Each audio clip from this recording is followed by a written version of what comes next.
Darkness bore down on her as the car shuddered up the mountain. Distant lights danced at the edge of her vision, then vanished. Beck wondered how bad it would be.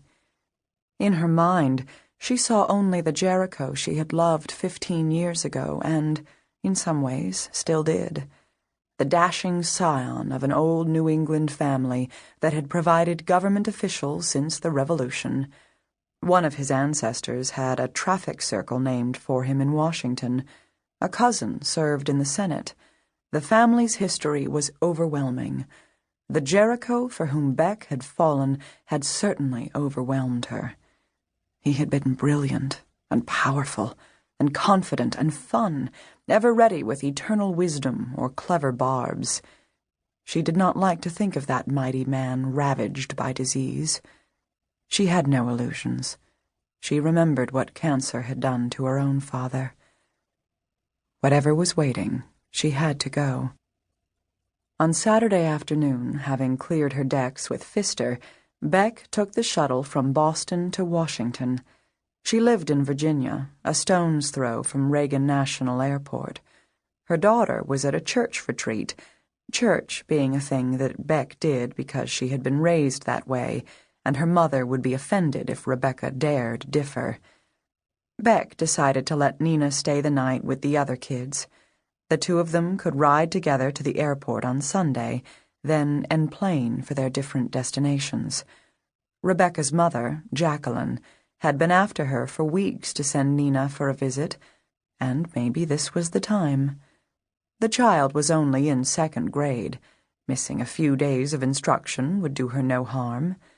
Beck hesitated, then made the inevitable call to Florida to ask if her mother could look after Nina.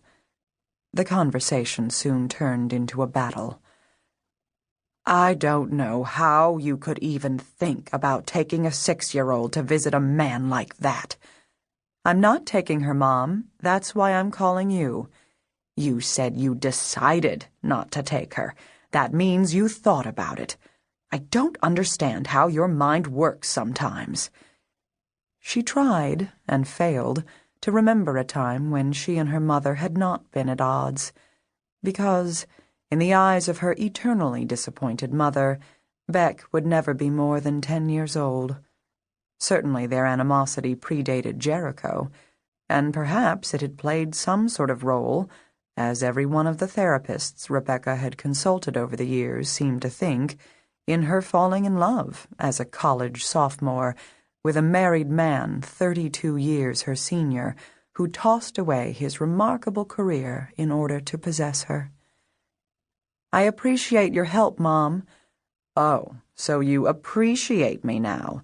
Does that mean you'll call more often?" But Beck rarely called anybody. She was not the calling sort. She lived in a cookie-cutter townhouse in Alexandria, along with her daughter and the cat, and when she was not homemaking or child-rearing, she was working. Her mother had married young and was supported by her husband until the day he died. Beck's marriage had lasted less than 2 years. The thing with Jericho had ruined Rebecca for men, her mother insisted, and maybe it was true. Her mother was full of certitudes about the errors of others, and for the next few days would fill Nina's mind with her fevered dogmas.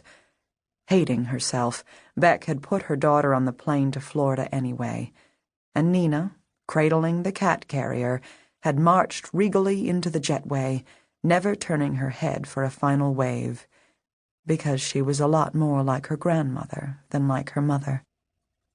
Or maybe not.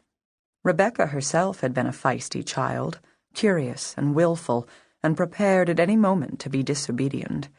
She had always pretended that she was fine without her mother, perhaps because her mother spent so much time insisting on the opposite. Her rebelliousness had led her into trouble all her life, including at her pricey private high school, where a protest against the dress code had led to a suspension, and at Princeton, where a star wide receiver tried to have his way with the reluctant freshman and wound up with a broken nose for his troubles, missing half the season. A year later, she had wound up in Jericho's bed. Maybe Nina was not like her grandmother at all, but simply a younger version of Beck, a possibility too scary to contemplate.